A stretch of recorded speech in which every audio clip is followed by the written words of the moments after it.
Iya ini. Nggak apa-apa biar dia belajar. Iya ini pembelajaran.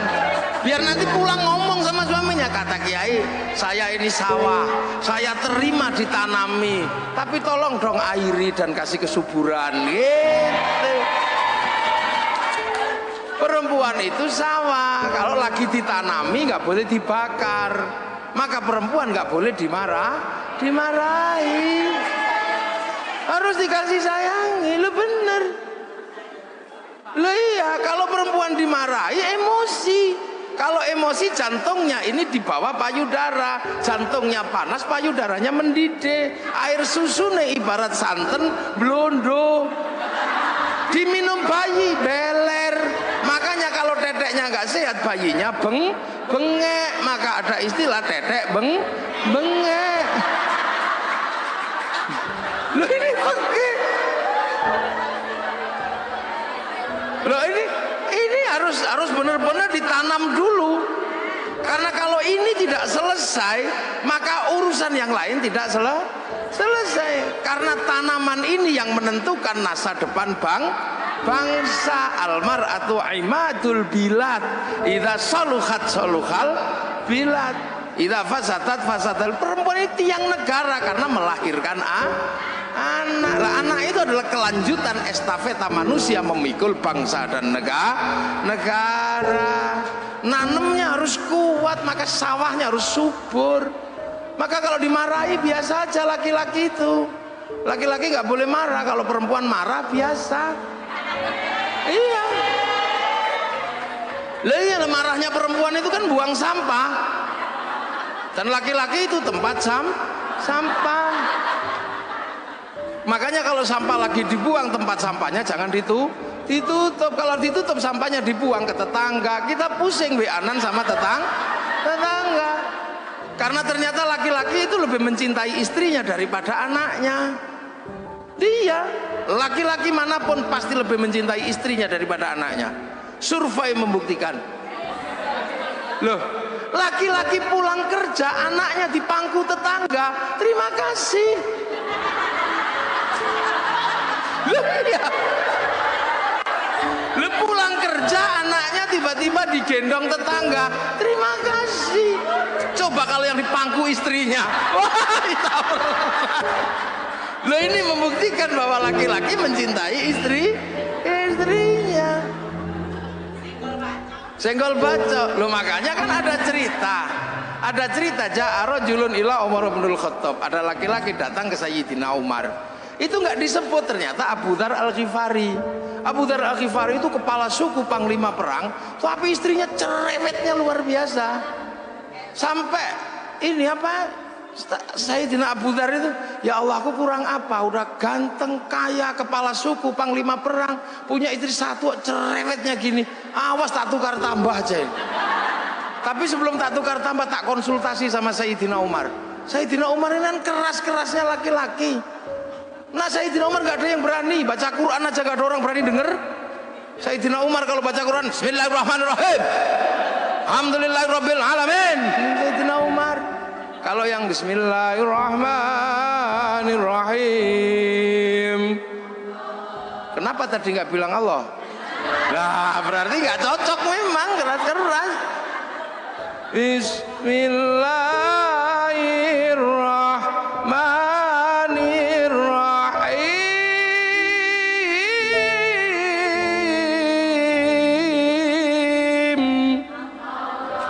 Itu Sayyidina Ali. Kalau Sayyidina Umar Bismillahirrahmanirrahim Allah. Kalau khutbah itu pedangnya ittaqillah, sama masjid gini semua. Makanya saking kerasnya Sayyidina Umar, ketika Sayyidina Umar meninggal, Sayyidina Ali nazar, orang kok kerasnya kayak gini, kalau mati ditanya malaikat Mungkar Nakir jawabnya apa? Maka meninggalnya Sayyidina Umar, kuburannya di kuping sama Sayyidina Ali. Karena sama-sama walinya ya denger. Assalamualaikum, salam. Malaikat Mungkar Nakir kaget, salam, siapa itu? Mungkar Nakir, ya Umar. Ada apa? Ya mau nanya ya Umar. Nanya apa? Ya marabbuka, Allah. Apalagi udah itu aja gak jadi. Loh, itu maka Sayyidina Abu Dzar ini mau curhat ke Sayyidina Umar, baru mau curhat tentang perempuannya yang cerewet, sampai di dalam rumah dengar ada perempuan ngomel. Ternyata Bunyai Atikoh lagi ngomeli Sayyidina Umar. Sayyidina Abu Dzar podo tiba. Selesai ngomel, assalamualaikum, salam. Siapa itu? Abu Dzar. Ya Umar. Ada apa? Kok tumben-tumben turunnya sini? Gak jadi, sama aja. Loh. Akhirnya Abu Dzar ini kan nanya, ya Umar, ternyata kamu kok tahan istrimu ngomel seperti itu? Kok kamu tahan? Ya, aku harus tahan. Karena memang istriku setiap hari ngomel. Tapi ngomelnya istriku tidak sebanding dengan kasih sayangnya pada anak-anak dan keluarga. Ya maksud gitu. Coba kalau jawabannya iya kayak radio rusak, ngomel lagi. Nah inilah. Maka ini tiang negara. Makanya jangan ngomel. Karena jadi perempuan itu ternyata nggak enak. Ini saya punya pengalaman. Saya pernah jadi perempuan sehari semalam. Yakin saya pernah jadi perempuan sehari semalam. Gara-gara istri saya tak omeli nantang. Wah nak begini kocar kacir seluruh rumah. Padahal yang bantu juga sudah banyak. Mas jangan ngomong gitu. Kamu belum ngerasain jadi perempuan. Nggak enak jadi perempuan itu. Akhirnya saya emosi. Ya sudah gantian saya jadi perempuan. Ya sudah, hitam di atas putih saya sama istri saya. Saya jadi perempuan sehari semalam 24 jam. Teken saya. Nanti jam 2 malam kamu harus minggat dari rumah ini. Akhirnya tak suruh pergi istri saya jam 12 malam. Kasih duit 10 juta. Iya. Kamu pergi dari rumah ini malam hari ini, jangan sampai anak-anak bangun. Nanti kalau saya nggak tahan kamu tak telepon. Iya. Wah akhirnya istri saya udah pergi, saya ini gagah mau jadi perempuan. Subuh-subuh anak saya kan nggak bangun. Akhirnya saya nyontoh istri saya, nak bangun, nak. Ya nggak ada yang denger. Itu kan pekerjaan istri saya pidato kalau pagi-pagi. Saya yang pidato, nggak ada yang denger. Biasanya istri saya kalau anaknya nggak bangun dicubit, saya ikut nyubit. Kalau dicubit sama ibunya bangun, dicubit saya ditendang kepala saya. Wah, akhirnya nggak bangun, gagal, saya udah mulai pusing. Ada yang turun bawa pempes, kepala saya udah sak helm rasanya. Habis itu mandikan, disemproti biasanya istri saya ikut nyemproti, ngamuk kepanasan. Ada yang kedinginan, habis itu jejer didulang, gini satu-satu. Ada yang kegedean, disembur, diuncal no. Stres saya jam 7 akhirnya mau sekolah, gagal semua. Gak ada yang mau sekolah. Habis itu rumah berantakan, TV pecah, remote kocar kacir sudah. Jam 1:30 saya minta ampun demi Dek pulanglah. Nyerah. Akhirnya dia ketawa. Iya, aku sudah di samping rumah karena kau pasti gak tahan. Iya wis nyerah. Tak cekel tangannya begitu sampai rumah, ambung ping 7. Soalnya itu, ini ngerti semua ini anak-anak. Bang ini ngomongan saya itu 1, 2 itu. Betapa kerasnya istri saya, tapi saya nggak tahan akhirnya, ampun saya. Akhirnya nyerah saya itu. Makanya tadi termasuk baju ini dia yang jahit. Karena saya ini hidupnya diurusi orang. Jadi ke sana diurus, dan hampir istriku itu jarang ngurusi saya. Maka cuman dia bilang, engkau boleh diurus sama siapa mas, tapi saya minta satu, biar urusan bajumu dan sarungmu urusanku. Biar nanti kalau engkau masuk surga aku tak bisa gandol katanya. Mana itu aja. Karena itu aja dia minta. Akhirnya ini sarung, ini dia yang jahit. Saya baru ngerti ternyata yang dijahit itu apa? Selimut. Jadi kemarin waktu di hotel baru tak samain gini, sama ternyata kainnya.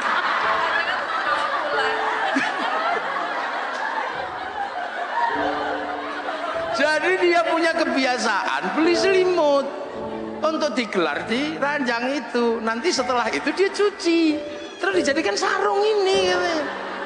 Biar kemanapun kau selalu mengingatku katanya. Iya. Makanya saya itu gak bisa marah sama istri saya.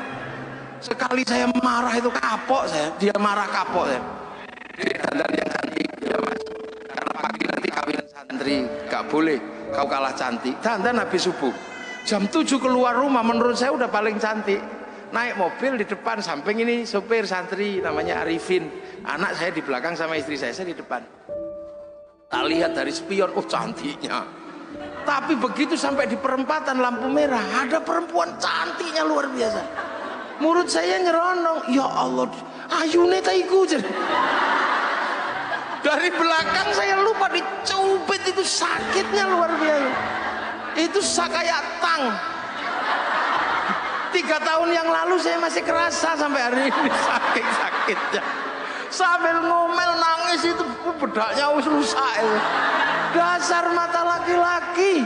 Ada saya aja berani memuji perempuan lain. Oh no, nangis saya. Iya dek sepurane, gak ada maaf. Perempuan sudah tersembunyi masih bisa dilihat. Aku mau bilang enggak ya nggak mungkin dong terlanjur ngomong.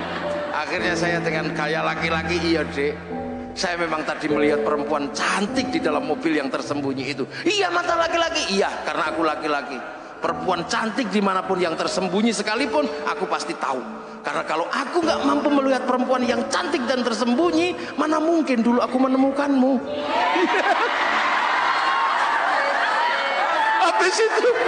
Habis itu kendor ini. Lah itu iya. Coba kalau nanti nggak percaya tanya sama istri saya itu benar-benar terjadi ini. Jadi jangan sampai perempuan itu marah karena nggak perlu dibakar hatinya. Karena ini generasi berikutnya tergantung perempuan. Maka Allah itu kasih berkah kepada perempuan itu beda dengan laki-laki. Karena perempuan itu menumbuhkan generasi. Perempuan salaman sama suaminya cium tangan dapat pahalanya Hajar Aswad. Laki-laki cuma salaman tekor. Perempuan tidur di samping suaminya dapat pahala sholat di depan Ka'bah. Laki-laki cuma dapat pahala tidur aja. Makanya nanti kalau pulang cari Hajar Aswadnya ya. Lu kok Hajar Aswadku panun. Lihat hamil itu melangkah 1 langkah dapat pahalanya jihad fisabilillah. Makan siang dihitung puasa, tidur malam dihitung tahajud, menyusui 1 cecepan pahalanya 100. Kalau anaknya daplek sampai 6 tahun berapa pahalanya? Lo Allah kasih. Makanya perempuan itu berkahnya tidak habis habis. 1 elusan perempuan terhadap anaknya 1 miliar saraf kebaikan bangkit. Loh ini yang tidak, laki-laki nggak memiliki itu. Laki-laki harus perang beneran, laki-laki harus kelahi beneran baru dapat jihad. Kalau perempuan enak. Makanya perempuan ini dipersiapkan oleh Allah untuk menjadi tulang punggung masa depan bangsa. Dan fatayat berada di situ. Maka fatayat tidak boleh lupa, ini harus dibangun secara baik, diperlakukan dengan baik. Ya, tidak boleh ada kekerasan, tidak boleh ada penghinaan. Karena dari sinilah akan lahir generasi-generasi yang akan menjadi baik buruknya bangsa. Loh itu maka saya paling tidak suka kalau ada laki-laki kejam dikit sama perempuan. Tak tempiling benti sama saya. Dia salah, pasti imamnya dulu yang salah. Pemimpinnya dulu, sopirnya belok, biasanya penumpangnya ikut belok. Loh, kok tekan wong wedok ini. Nah, di situ kita balik lagi puasa. Nah, puasa itu menjadi kuat. Kenapa? Karena manusia punya ruhani. Nah, jasmani ini harus ditahan kekuatannya. Kalau kekuatan jasmani ini sudah ditahan, ruhaninya online. Ego manusia turun, ruhaninya bangkit. Kalau ruhani bangkit kemanapun akan melihat Allah. Contoh, ego yang masih tinggi nggak bisa lihat Allah. Perempuan gendut gitu, laki-laki langsung bilang, wah, dream itu. Nah, nyawa kita yang di dalam merekam. Karena manusia itu sebenarnya punya titipannya nyawa, persis seperti padi, persis seperti pisang. Pisang itu punya titipan pisang yang harus dikelola oleh pohon pisang. Beras itu tergantung pohon padi. Sama seperti syuting itu. Syuting itu hidup untuk tengok saya sana sini. Itu kasihkan bekal namanya memori. Nanti setelah ngerekam saya, syutingnya dibanting, nggak masalah. Yang penting memorinya masih ada. Beras juga sama, walaupun nanti pohon padinya nggak ada, selagi berasnya masih ada, masuk laboratorium rekamannya ada organik atau bukan organik. Manusia juga nanti jasadnya sama. rekamannya juga masih ada. Nah, tugas hati memberikan rekaman yang baik. Kalau egonya tinggi, rekamannya pasti jelek. Istri gendut gitu, drem, rekamnya drem. Tapi kalau egonya sudah turun, rekamannya pasti bagus. Istri gendut, alhamdulillah, istriku gendut, nggak tak kasih makan seminggu juga masih hidup. Rekamannya Allah. Nah, iya, sendal hilang gitu. Kalau egonya tinggi, oh kambing ini. Akhirnya yang direkam adalah kambing. Tapi kalau egonya turun, sandalnya hilang, masya Allah. Akhirnya direkam masya Allah. Berarti begitu besok rekamannya dikembalikan pada Allah. Loh, kok ada kambingnya? Karena pernah rekam kambing dipanggil, Bing, kok kamu ada dalam rekaman hati orang ini? Ya Allah, dia mitnah saya nyuri sendal. Padahal kan dia tahu nggak ada kambing nyuri sendal. Saya nggak terima, neraka. Makanya orang kalau egonya turun, rekamannya Allah. Lihat ayam naik masjid, alhamdulillah ya Allah, ayam naik masjid. Kok belum begitu jerot, alhamdulillah ya Allah, santriku bisa praktek toharoh, membersihkan telek dari atas masjid. Karena kalau tidak ada telek naik ke masjid, santri nggak bisa praktek toharoh. Wong kiai nggak boleh bawa telek ke atas masjid. Rekamannya Allah terus. Makanya orang ini kalau puasanya kuat, rekamannya Allah lah adanya. Kalau sudah rekamannya Allah, sistem online-nya ya tinggal share it. Nah, itu hikmah muncul dari situ. Nah, itu makanya ego itu hati-hati, bisa menjauhkan kita dari Allah. Contoh, ini kan habis lebaran, Bu Ketum, Mbak Anggi, aslinya mana? Sragen. Nah, di Sragen itu ada ayam goreng. Jaya Sragen itu ada ayam goreng. Mungkin karena sudah lama di Jakarta, pengen ayam goreng Sragen. Sampai rumah karena liburan nggak ada ayam goreng itu. Karena nggak ada ayam goreng, maka merindukan ayam goreng Sragen. Saking kangennya kemana-mana bayangkan ayam goreng aja ngiler. Saking ngilernya nggak tahu main ke rumahnya Pak Bupati, ada ayam goreng yang diinginkan. Hati-hati, jangan dimakan. Itu bisa haram. Kenapa? Karena didorong oleh nafsu selama 1 minggu pengen ayam goreng. Begitu dimakan, nikmatnya luar biasa. Akhirnya pergi ke rumahnya Pak Camat, ada ayam goreng yang sama. Karena sudah tidak terlalu kepengen, begitu monggo silahkan. Enggak. Akhirnya kemakan juga. Begitu kemakan, enak tempatnya Pak Bupati, karena udah nggak kepengen. Begitu sampean bilang enak tempatnya Pak Bupati, ribut sama Allah. Wong hari ini dibagi yang itu, kok masih nggak terima membayangkan yang kemarin. La in syakartum la azidannakum wa la in kafartum inna adzabi lasyadid. Makanya kiai-kiai pendiri bangsa ini kalem-kalem. Karena tirakatnya kuat-kuat, makanya hanya Allah. Lihat orang Yahudi, oh juga bikinan Allah. Lihat orang Nasrani, oh juga bikinan Allah. Lihat apa saja. Makanya orang NU itu tenang, nggak pikut hancurkan Yahudi. Yang enggak lah, orang Yahudi juga berandil pada umat Islam. Kalau umat Islam Indonesia pergi haji, yang bikinkan pesawat juga orang Yahudi. Kalau Yahudinya mati, berenang kita. Loh, perempuan ini menjadi cantik karena orang Prancis yang bisa bikin bedak dan parfum. Agamanya apa? Ya orang Prancis yang ngerti. Kalau nggak ada orang Prancis yang bisa bikin bedak dan parfum, kita kembali ke bedak Jakarta, beras ditumbuk ya blonteng semua.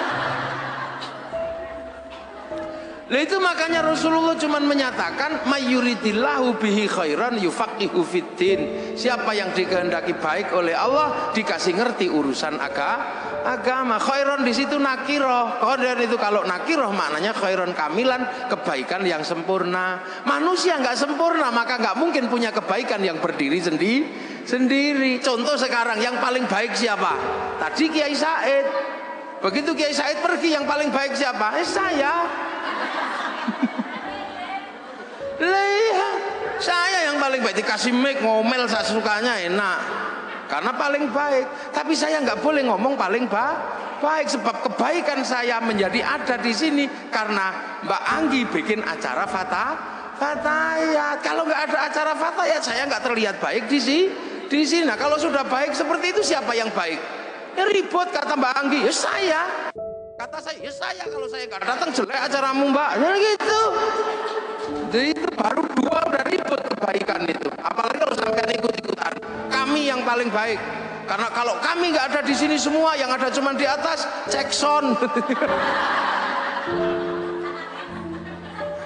Lu kita ini udah nggak usah ribut.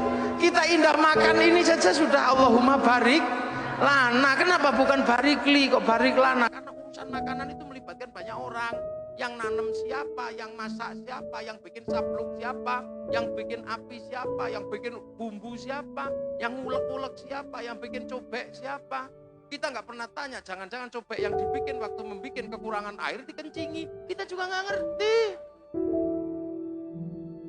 Kita nggak punya garam untuk menikmati masakan. Jangan-jangan orang sana, orang Indramayu, orang Kudus, orang Jepara yang bikin garam lagi bikinnya kepengin kencing di kolam garam, nggak ngerti kita. Terus dibawa sopir truknya kita nggak ngerti. Jangan-jangan mampir warung-warung di Indramayu, nggak ngerti kita. Terimanya mateng loh. Itu makanya kebaikan itu nggak bisa berdiri sendiri. Maka jangan sekali-sekali orang baik mengaku yang paling baik. Itu seperti paku menempel pada kayu. Begitu paku mengatakan yang terbaik, lepas dari kayu, dia akan menjadi batu atau menjadi besi yang berkarat. Loh itu NU sifat dasarnya begitu. Makanya NU nggak pernah kami paling baik, enggak. Iya, Fatayat punya bordir, yang bordir mesinnya mereknya Butterfly, buatan Cina. Ini rame indah, minumnya Nestle, ini Prancis kalau nggak salah. Kita bisa begini karena komunikasi sama saya pakai handphone. Yang datang orang bawa handphone punyanya orang Korea Samsung. Pengajian ini menjadi indah karena orang Jepang bikin toa. Jadi bagus karena itu. Ada yang saya yang paling murni. Kenapa? Saya minumnya degan. Nggak bisa. Degan itu dipacok pakai golok dari Permobil buatan Jepang. Yang paling murni sekarang tinggal satu. Kalau ada hujan mangapo.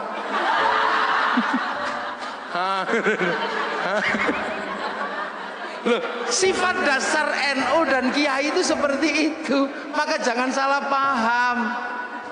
Hancurkan Yahudi, renang kita. Wong Pak Habibie suruh bikin pesawat gak jadi-jadi. Wong namanya tetuko, sing teko ra tuku-tuku, sing tuku ra teko-teko. Ya itulah makanya halal bihalal ini sesungguhnya adalah wujud dari kehidupan kita yang nggak bisa berdiri sendiri. Itu loh, ada orang orang Eropa yang gagahnya seperti itu. Kalau musim panas musim dingin lari ke Indonesia. Kalau musim gugur dia cari buah dari Indonesia, dari negara yang biasa aja. Jadi nah inilah kehidupan kita. Mudah-mudahan halal bihalal kita kali ini menjadi makna baru bahwa kehidupan manusia adalah kehidupan bersama yang nggak mungkin dipisah-pisah. Bahwa kebersamaan itu tercermin dari Indonesia dan berhasil dengan cara seperti ini. Hasilnya apa? Arab satu bangsa pecah jadi puluhan negara. Eropa satu bangsa pecah puluhan negara. Kita puluhan bangsa mampu bersatu dalam satu negara kesatuan Republik Indonesia. Demikian yang bisa saya sampaikan, semoga ada manfaatnya. Assalamualaikum warahmatullahi wabarakatuh.